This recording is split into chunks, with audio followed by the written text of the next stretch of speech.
Hello parents, welcome to my channel. मैं हूँ राखी और आज हम बात करने वाले हैं बेबी में जॉन्डिस या पीलिया के बारे में। न्यूबॉर्न बेबीज़ में जॉन्डिस या पीलिया होना बहुत कॉमन है। इसमें पेरेंट्स को बहुत ज़्यादा घबराना नहीं है या बहुत ज़्यादा पैनिक नहीं करना है। आपको थोड़ा सा बच्चे का ध्यान रखना है, तो जो बच्चा है वो बहुत जल्द से जल्द रिकवर कर लेगा। साथ ही साथ अब डॉक्टर के पास जो टेक्नोलॉजीज़ हैं वो इतनी ज़्यादा डेवलप हो गई है कि अगर बेबी को थोड़ा सा ज़्यादा मात्रा में पीलिया होता है तो उसे यूज़ करके वो बेबी को जल्द से जल्द रिकवर कर लेते हैं। तो सबसे पहले हम जानते हैं कि बच्चे को देखकर कैसे पता लगा जाए कि जो बच्चा है उसे पीलिया हो गया है। बहुत ज़्यादा केसेस में जो बच्चा होता है उसको या 2 या 3 दिन के बाद ही पीलिया होता है और धीरे धीरे वो बढ़ता है, फिर एक लिमिट पर बढ़कर वो थोड़ा ठीक होना शुरू हो जाता है। तो सबसे पहले बात करते हैं कि बेबी को देखकर ही कैसे पता लगाया जाए कि बच्चे को पीलिया हो गया है। तो जब आप बच्चे को देखेंगे तो आप नोटिस करेंगे कि उसकी जो आँख है उसमें जो वाइट वाला पोर्शन है वो हल्का हल्का पीला होना शुरू हो गया है, या फिर जो उसका फेस है वो भी आपको थोड़ा सा पीला दिखेगा। तो इस केस में आपको समझ जाना चाहिए कि बच्चा जो है उसको हल्का सा पीलिया या फिर जो पीलिया है वो हो गया है। मोस्टली जो डॉक्टर्स हैं वो बच्चे को ब्लड टेस्ट के थ्रू ही उसको पता लगाते हैं कि बच्चे को कितने मात्रा का पीलिया है या कितने मार्क का उसको पीलिया हो गया है। अब बात करते हैं कि पीलिया आखिर बच्चों में होता क्यों है। जब बच्चा जो होता है वो माँ के गर्भ में होता है तो बच्चा माँ से एम्बिलिकल कॉर्ड के थ्रू कनेक्ट होता है और माँ से ऑक्सीजन और न्यूट्रिएंट्स को एक्सट्रैक्ट करने के लिए बच्चे की बॉडी में रेड ब्लड सेल्स की ज़रूरत होती है। लेकिन जब बच्चा बॉर्न होता है या पैदा होता है तो जो डॉक्टर्स होते हैं वो बच्चे के एम्बिलिकल कॉर्ड को कट कर देते हैं। जो बच्चा है उसकी जो बॉडी है उसमें बहुत ज़्यादा रेड सेल्स हैं अभी, जिनकी अब ज़रूरत नहीं है, क्योंकि अब बेबी अपने आप सांस ले सकता है और आप उसे फीड करा सकते हैं तो उसे न्यूट्रिएंट्स भी मिल सकते हैं।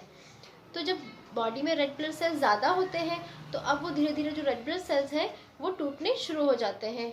तो जब रेड ब्लड सेल्स जो है वो टूटते हैं तो उनसे बिलीरुबिन नाम का एक केमिकल निकलता है। जो बिलीरुबिन नाम का जो केमिकल है वो बेबी की बॉडी के लिए बिल्कुल भी अच्छा नहीं होता है। उसका जल्द से जल्द बाहर आना बहुत ज़रूरी होता है।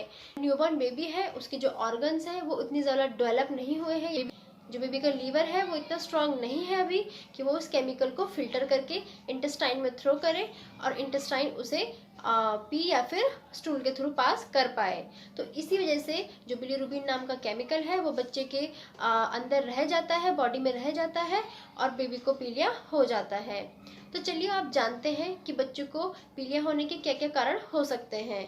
सबसे पहला कारण जो है वो है ब्लड इनकम्पैटिबिलिटी। अगर माँ और बच्चे का ब्लड पॉजिटिव या नेगेटिव है, या फिर अगर माँ का ब्लड नेगेटिव है और बच्चे का जो ब्लड ग्रुप है वो पॉजिटिव है, तो इस केस में बहुत ज़्यादा चांसेस होते हैं कि बच्चे को जो है वो पीलिया हो जाता है। सेकेंड केस जो है वो है कि अगर जो बच्चा है वो 2 किलो से कम हुआ है, उसका जो वेट है वो 2 किलो से कम है, तो बच्चे को पीलिया होने के चांसेस ज़्यादा होते हैं।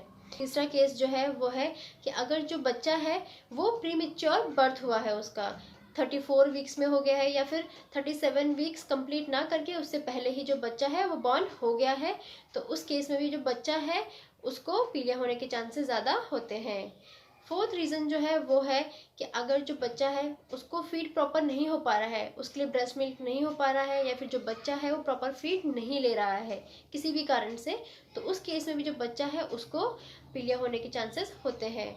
मोस्टली ये जो केस है वो समर्स में देखा जाता है। क्यों? क्योंकि एटमॉस्फेरिक जो टेम्परेचर है वो बहुत ज़्यादा गर्म होता है, बच्चे की बॉडी को बहुत ज़्यादा लिक्विड चाहिए, लेकिन इम्प्रॉपर फीड की वजह से या फिर जो बच्चा है वो फीड नहीं ले पा रहा है, उसकी बॉडी में डिहाइड्रेशन हो जाता है, जिसकी वजह से बेबी को पीलिया बहुत आसानी से हो जाता है। मैं आपको बताऊंगी कि पीलिया को रिकवर करने के लिए आप घर पे ही क्या कर सकते हैं। पहली चीज़ जो है वो है कि अगर माँ का ब्रेस्ट मिल्क हो रहा है तो आपको बच्चे को प्रॉपर फीड देनी है और कोशिश करनी है कि बच्चा ज़्यादा से ज़्यादा ब्रेस्ट मिल्क लें। जो ब्रेस्ट मिल्क है वो सबसे नेचुरल मेडिसिन है किसी भी बीमारी के लिए, और पीलिया के लिए ये बहुत इफेक्टिव होती है। सेकेंड चीज़ जो आप कर सकते हैं बेबी के लिए वो है कि आपको देखना है कि जब भी हल्की सी धूप आई हुई है घर में, या फिर सुबह सुबह की जो धूप है वो है आ गई है, तो आपको बच्चे को उस हल्की सी धूप में लेके जाना है। उसके थोड़े से आप कपड़े निकाल दीजिए ताकि जो उसकी बॉडी है उसमें थोड़ी सी धूप पड़े, और इस तरीके से आपको ये प्रोसेस फॉलो करना है जब तक जो डॉक्टर्स हैं वो आपको सजेस्ट करते हैं कि बेबी जो है वो रिकवर हो गया है। लास्ट जो मैं आपको सजेस्ट करना चाहूँगी कि आपको आपके डॉक्टर को प्रॉपर तरीके से विजिट करानी है। अगर डॉक्टर ने आपको सजेस्ट किया है कि इस ड्यूरेशन में आपको बेबी को दिखाना है पीलिया के केस में, तो आपको बिल्कुल भी लापरवाही नहीं करनी है। ये नहीं सोचना है कि हाँ हम घर पे ही बेबी को जो है केयर करके उसको रिकवर कर लेते हैं। जो बेबी है वो घर पे तभी रिकवर हो सकता है जब बेबी का जो पीलिया है वो बहुत कम है।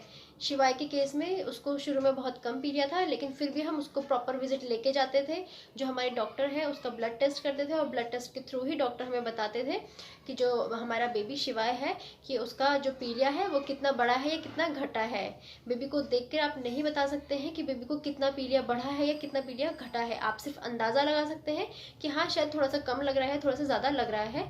तो प्लीज़ आप एक बार तो आप बिल्कुल भी लापरवाही ना करें, डॉक्टर के पास बेबी को ज़रूर लेके जाएं अगर डॉक्टर आपको बोल रहे हैं तो पेरेंट्स ये थी कुछ इन्फॉर्मेशन बेबीज़ में पीलिया या जॉन्डिस के बारे में। अगर आपको मेरा ये वीडियो अच्छा लगा है तो प्लीज़ इसे लाइक शेयर एंड सब्सक्राइब करना ना भूलें। Thank you.